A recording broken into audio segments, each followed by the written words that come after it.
హిందూ బంధువులందరికీ ఒక ముఖ్య విజ్ఞప్తి. మన ప్రశ్నలకి మన వీడియోలకి కౌంటర్లు ఇవ్వలేక సమాధానాలు చెప్పలేక ఈ మధ్య కాలంలో క్రైస్తవ మత మార్పిడి మాఫియా, జిహాదీ మాఫియా, ఇతర మాఫియాలన్నీ కలిపి మన ఛానల్ మీద రిపీటెడ్ గా రిపోర్ట్లు కొడుతూ మన ఛానల్ యొక్క రీచ్ ని తగ్గించే ప్రయత్నం చేస్తున్నారు. దీనంతటికీ పరిష్కారం మీ చేతుల్లోనే ఉంది.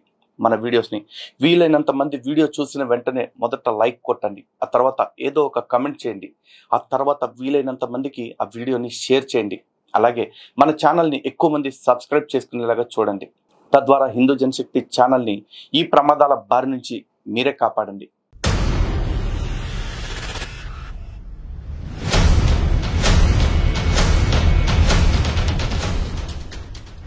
హిందూ బంధువులందరికీ జై శ్రీరామ్. దయచేసి ఈ వీడియోని పూర్తిగా చూడండి, వీలైనంత మందికి షేర్ చేయండి. బ్రహ్మకుమారిలు సనాతన ధర్మాన్ని నాశనం చేయటమే కాకుండా ఏ విధంగా సనాతన ధర్మంలో ఉంటున్న ఆలయ వ్యవస్థలోని అధికారుల్ని తమ గుప్పెట్లో పెట్టుకొని మన ధర్మానికి హాని చేస్తున్నారు అనేది ఈ వీడియో పూర్తిగా చూసిన తర్వాత స్పష్టంగా తెలుస్తుంది. అందులోనూ టీటీడీ లాంటి వ్యవస్థల్లో ఈ బ్రహ్మకుమారిల ఏజెంట్లు ఉన్నారు అంటే మీరు నమ్ముతారా?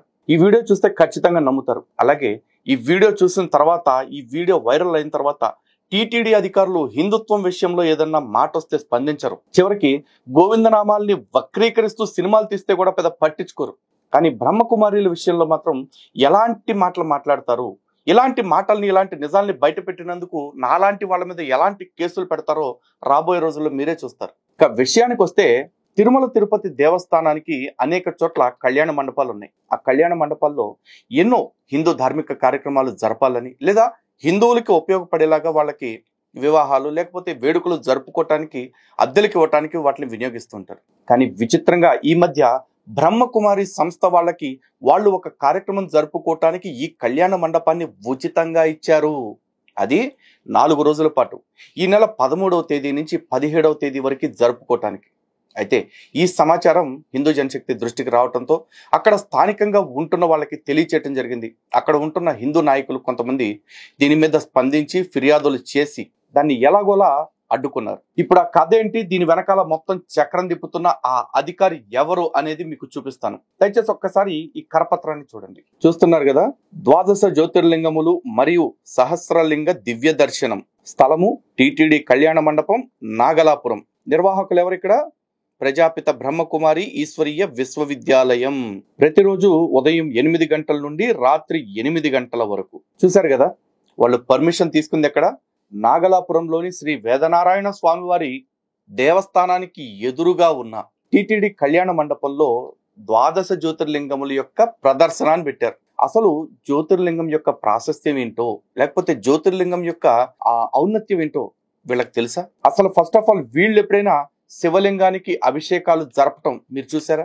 వీళ్ళ దృష్టిలో 12 జ్యోతిర్లింగాలన్నింటిలో కూడా వీళ్ళకి అధికారం ఇస్తే అక్కడ కూడా ఆ ఎల్ఈడి బల్బులు పెడతారు తప్ప శివలింగాలు ఉంచరు. అలాగే ఇది ఎక్కడ పెడుతున్నారు? తిరుమల తిరుపతి దేవస్థానానికి సంబంధించిన కళ్యాణ మండపంలో కదా. మరి తిరుమల తిరుపతి దేవస్థానం కళ్యాణ మండపంలో వీళ్ళు ఇలాంటి కార్యక్రమం పెట్టుకుంటే మీకేంటంటూ నొప్పి అని చెప్పి మీరు అడగొచ్చు. నా నొప్పి ఏంటో ఈ వీడియో చూసిన తర్వాత మీరే మాట్లాడండి.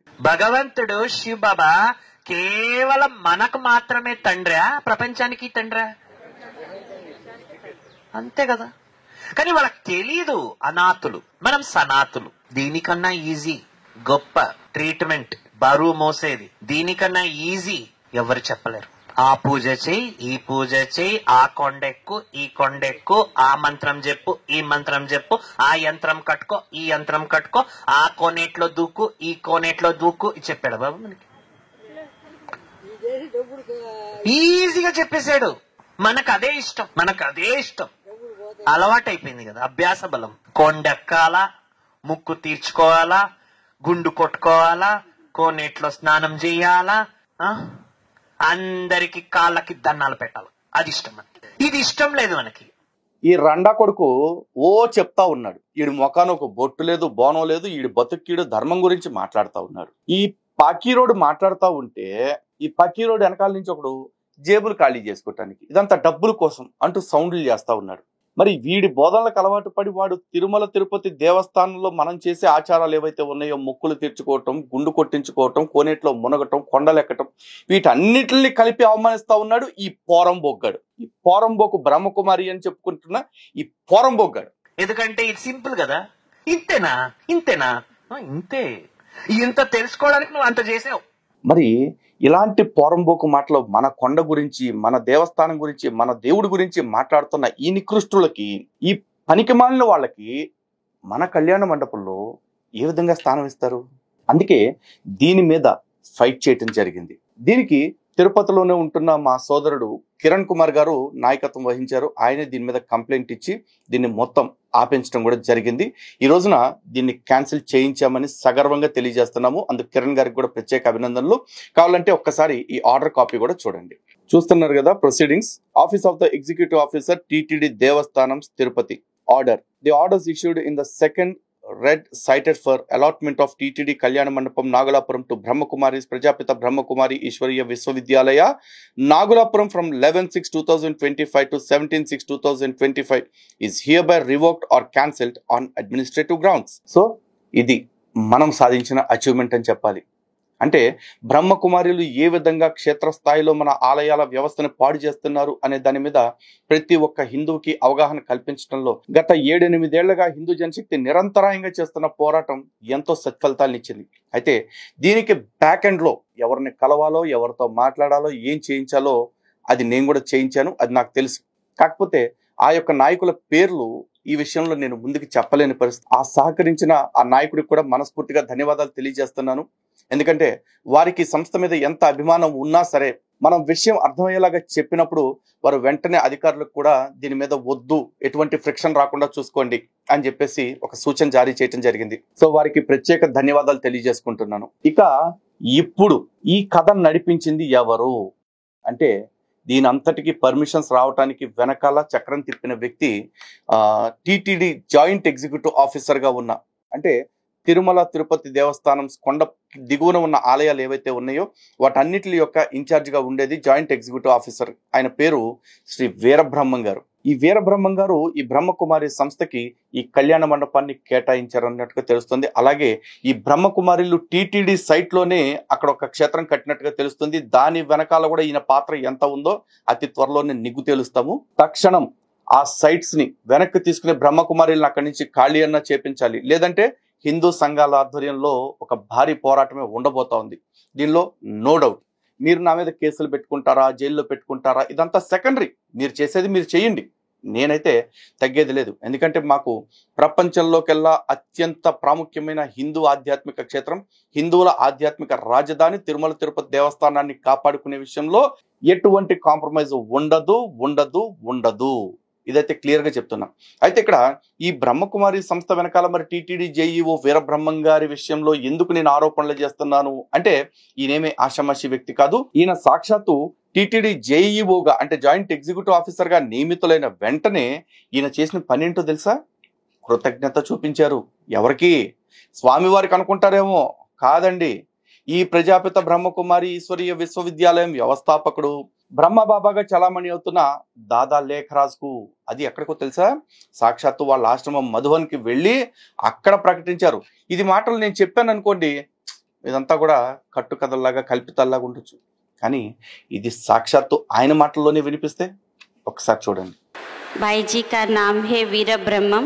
ये तिरुमला तिरुपति देवस्थानम की जॉइंट एग्जीक्यूटिव ऑफिसर है। पिछले 6 साल से बाबा की ज्ञान में है, संबंध संपर्क में है।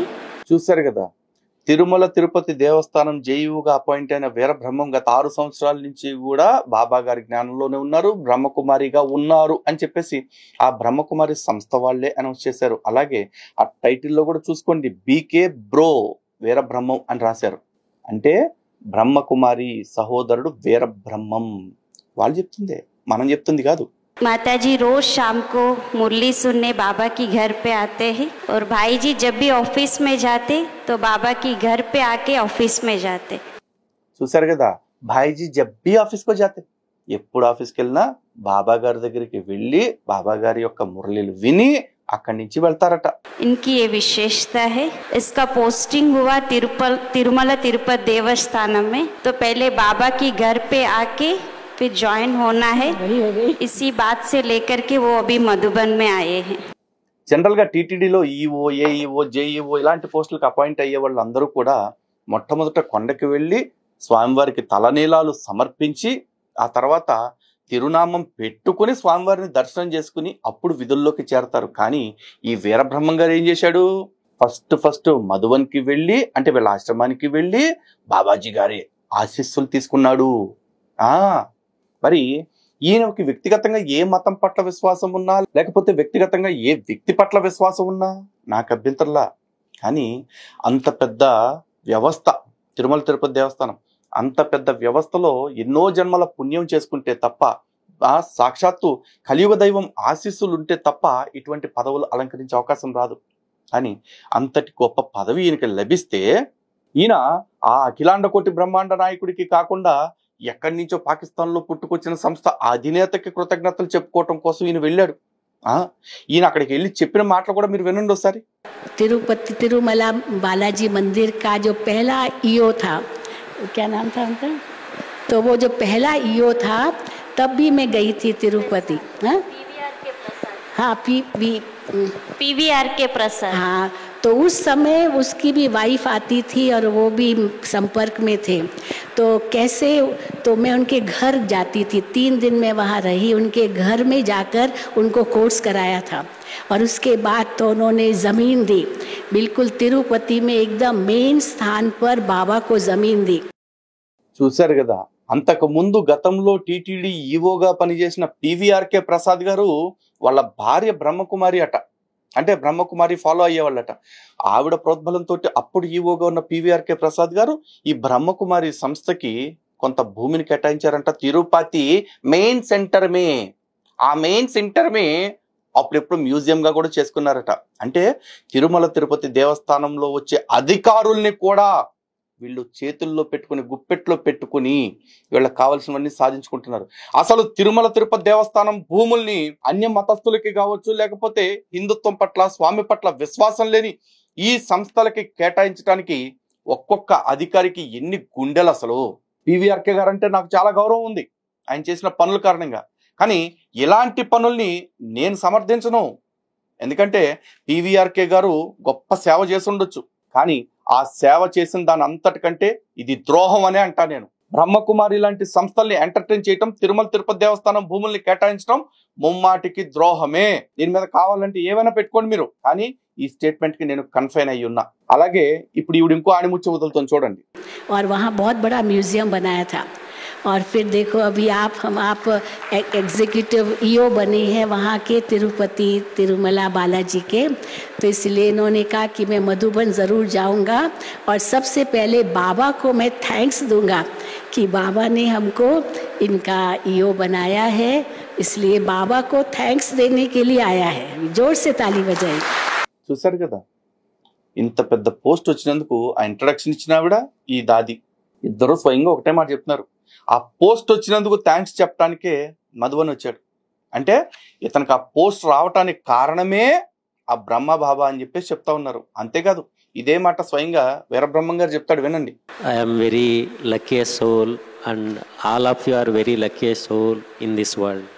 Recently I have posted as joint executive officer of Balaji temple. Balaji temple in Laukik, it is యాద్గార్ ఆఫ్ అవర్ బ్రహ్మ బాబా. బాలాజీ టెంపుల్లో ఆ బ్రహ్మబాబా యాదగారు అట్ట, ఇది వీరబ్రహ్మం గారు మాట్లాడేదానికి మీనింగ్ ఉండొద్దా? ఎవడా బ్రహ్మబాబా? అసలు కలియుగ దైవం శ్రీ వెంకటేశ్వర స్వామికిను అక్కడెక్కడో తంతే ఇక్కడికి పారిపోయి ఇచ్చినోడికి పోలిక పెడుతున్నావు అంటే ఐఏఎస్ చదువుకునే అయ్యారా? మీరు వ్యక్తిగతంగా మీరు ఏ చదువు చదువుకున్నారో, మీకు ఎంత స్థాయి ఉందో నాకు అనవసరం. కానీ నా ధర్మం జోలికి వచ్చేటప్పుడు మాత్రం ఖచ్చితంగా చెప్తున్నాను, తెలిసి తెలియని పిచ్చి పిచ్చి మాటలు మాట్లాడి మీరు మా ఆలయ వ్యవస్థ యొక్క పరువుని, మా ధర్మం యొక్క పరువుని తాకట్టు పెడతామంటే మాత్రం ఇక్కడ హిందువులు ఎవరు చూస్తూ కూర్చోటానికి సిద్ధంగా లేరు. చూద్దాం ఒక్కసారి ఇంకా ఇతను పూర్తిగా ఏం మాట్లాడతాడో వినండి. So it is the richest temple in this world. So I got the chance work there.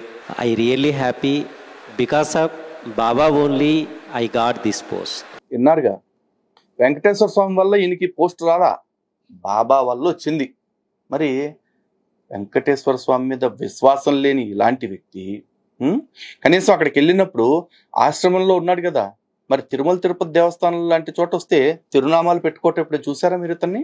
కనీసం ఈ ప్రెస్ మీట్ లో నేను అంత పెద్ద వ్యవస్థలో ఉన్నాను కదా అని కనీసం ఒక సాధారణ బొట్టు పెట్టుకున్నాడా? లేదుగా. Earlier I worked as SDM, Subdivisional Magistrate of Tirupati. Now I got promotion as IAS officer 2 years back. Earlier in this post, I worked as Joint Collector Development. I had chance to serve many people in Corona. In 2 waves, I had done my service, all Corona in Laukik people. Again, Baba gave now this post, Joint Executive Officer of Balaji Temple. So I always feel that in my every aspect, my backbone is Bab Dada. I purely believe that whenever I get chance, every year I used to come to this, our ashramam. I feel very happy. Maximum I try to implement whatever I am getting knowledge through our everyone. Once again, I am very happy to inform that only because of Bab Dada blessings and all our Dadiji's blessings only, I got this post. So in this post, with all our blessings, I do my service best in Bab Dada service. Thank you so much. ఈ పెద్ద మనిషి పదవి వచ్చిన తర్వాత కనీసం ఒక్క చోట ఓం నమో వెంకటేశాయ అనే మాట మీరు విన్నారా? ఈ మొత్తం వీడియోలో వినపడలా. పైగా I do my best in service of Bap Dada. నీకు జీతాలు ఇచ్చేది వీరబ్రహ్మం గారు హిందువుల డబ్బుల్లో నుంచి. మీకు బాధ్యత ఇచ్చింది హిందూ దేవాలయాన్ని కాపాడమని, హిందూ దేవాలయానికి వస్తున్న భక్తుల యొక్క సర్వీసెస్ గురించి చూడమని, నీ బాబ్ దాదా సర్వీస్ గురించి కాదు. ఆ బాబ్ దాదా సర్వీస్ చేసుకోవాలంటే మీకు ఐఏఎస్ పరంగా చూసుకుంటే ఇంకేమైనా అవకాశాలు ఉంటాయేమో వెతుక్కోండి. కానీ మా ఆలయంలో ఉంటూ ఆడెవడికో సర్వీస్ చేస్తానంటే మాత్రం ఊరుకోవటానికి ఇక్కడ ఎవడో హిందువులు చేతగానోళ్ళు లేరు. ఈరోజు మీరు ఐఏఎస్ గా ఉన్నారు కాబట్టి, బ్యూరోక్రాట్ కాబట్టి, మీ చేతిలో పదవి ఉంది కాబట్టి, మీ పైన ఉంటున్న ముఖ్యమంత్రి కూడా బ్రహ్మకుమారి అనుకూలంగా ఉంటున్నారు కాబట్టి నాలాంటి మీద కేసులు పెట్టి మీరు హింస పెట్టొచ్చేమో, వేధించొచ్చేమో. కానీ హిందూ సమాజాన్ని ఎక్కువ రోజులు మబ్బులో ఉంచటాలు, మభ్యపెట్టటాలు మాత్రం మీరు చేయలేరు. తక్షణమే రాష్ట్ర ముఖ్యమంత్రి గారిని డిమాండ్ చేస్తున్నాము. అండ్ ఈ వీరబ్రహ్మాన్ని కూడా డిమాండ్ చేస్తున్నాం. మీకు నిజంగా చిత్తశుద్ధి ఉంటే తిరుమల తిరుపతి దేవస్థానం క్షేత్రాన్ని విడిచి వెళ్ళండి, రాజీనామా చేసేయండి. మీకు ఇక్కడ ఉండే అర్హత లేదు, 100% లేదు. ముఖ్యమంత్రి గారికి డిమాండ్ చేస్తా ఉన్నాం, తక్షణం ఇతన్ని ఇక్కడి నుంచి తొలగించండి. లేని పక్షంలో హిందువుల యొక్క వ్యతిరేకత, హిందువుల యొక్క వ్యగ్రత అనేది మీ పైన, మీ పార్టీ భవిష్యత్తు పైన కూడా ఖచ్చితంగా ఉంటుంది. ఈ రోజున ఒక క్రైస్తవుడిని దింపి మిమ్మల్ని ఎక్కించడానికి హిందువులు చాలా పెద్ద పోరాటమే చేశారు. కానీ ఈ రోజున మళ్ళీ ఆ క్రైస్తవుడు ఎక్కడొస్తాడో అన్న భయంతో మిమ్మల్ని ఏం చేసినా సమర్థిస్తారని మాత్రం దయచేసి అనుకోకండి. మీ పార్టీ 10 కాలాల పాటు అధికారంలో ఉండాలి అంటే ఈ దేశపు మెజారిటీలు, ఈ రాష్ట్ర మెజారిటీలైన హిందువుల యొక్క మనోభావాల్ని గౌరవించండి. ప్రపంచ ఆధ్యాత్మిక రాజధాని అయిన తిరుమల తిరుపతి దేవస్థానం పవిత్రతని కాపాడటం విషయంలో కాంప్రమైజ్ లేకుండా పనిచేయండి. అలాగే సీఎం గారు, డిప్యూటీ సీఎం గారు కూడా చాలా సార్లు చెప్పారు, నాకు వెంకటేశ్వర స్వామి అంటే అపారమైన విశ్వాసం అని. మరి వెంకటేశ్వర స్వామి అంటే విశ్వాసం లేని వీళ్ళని, కొండకెక్కటం, గుండు కొట్టించుకోవటం దండగని చెప్తున్న వీళ్ళని, ఈ బ్రహ్మకుమారి సంస్థకు సంబంధించిన వ్యక్తుల్ని ఆ కొండ మీద కానీ లేకపోతే టీటీడీ వ్యవస్థల్లో కానీ ఉంచటం తిరుమల ఆలయానికే ప్రమాదకరం. తక్షణం సీఎం గారిని డిమాండ్ చేస్తున్నాం, వీరబ్రహ్మం గారిని అక్కడి నుంచి ట్రాన్స్ఫర్ చేయండి. నిజానికి నైతికత అనేది ఉంటే వీరబ్రహ్మం గారే అక్కడి నుంచి వెళ్ళిపోవాలి, ట్రాన్స్ఫర్ చేయించుకుని. వెళ్ళిన తర్వాత నా మీద ఏం కక్ష సాధింపు చేస్తాడు అనేది తర్వాత చూసుకుందాం. కానీ వాస్తవం చెప్తున్నాను, ఈ బ్రహ్మకుమారిలు అనే వాళ్ళు సనాతన హిందూ ధర్మానికి వ్యతిరేకులే. చూసారు కదా మన ఆచార వ్యవహారాల్ని ఎంత దారుణంగా ఇందాక విమర్శించాడు, వ్యతిరేకించాడు. అలాగే తనకి అత్యున్నత పదవి లభిస్తే కూడా దానికి కనీసం స్వామివారికి కృతజ్ఞత చెప్పుకోలేకపోయాడు ఈ వ్యక్తి. హిందూ బంధువులారా, ఈ బ్రహ్మకుమారిల విషయంలో చిన్న పామునైనా పెద్ద కర్రతో కొడదాం. ఇప్పటికే వీళ్ళ మీద చాలా కేసులు పెట్టారు, అన్ని తప్పుడు కేసులే, ఒక్కదానికి కూడా ఆధారం లేదు. ఎన్నో ప్రశ్నలు వేశాను, ఒక్క ప్రశ్నకు కూడా సమాధానం లేదు. కానీ వాళ్ళకున్న అధికార అండదండలతోటి, మంది మార్బలంతో, డబ్బు బలంతో, మంద బలంతో నా మీద కేసులు పెట్టి నన్ను వేధిస్తున్నారు. దేక్లేంగే, ఎక్కడ దాకా అంటే అక్కడ దాకా చూసుకుందాం. నాకు హిందూ సమాజం అండదండలు పుష్కలంగా ఉన్నాయన్న విషయం నాకు తెలుసు. మరొకసారి ఆ అండదండలన్నీ ప్రజలందరికీ వినపడేలాగా ఒక్కసారి కామెంట్ల రూపంలో, షేర్ల రూపంలో, లైక్ల రూపంలో ఈ వీడియోకి వినిపించండి. చూసుకుందాం. జై శ్రీరామ్, భారత్ మాతకి జై. సనాతన ధర్మం మాత్రమే సర్వోన్నత ధర్మం, సర్వోత్తమ ధర్మం.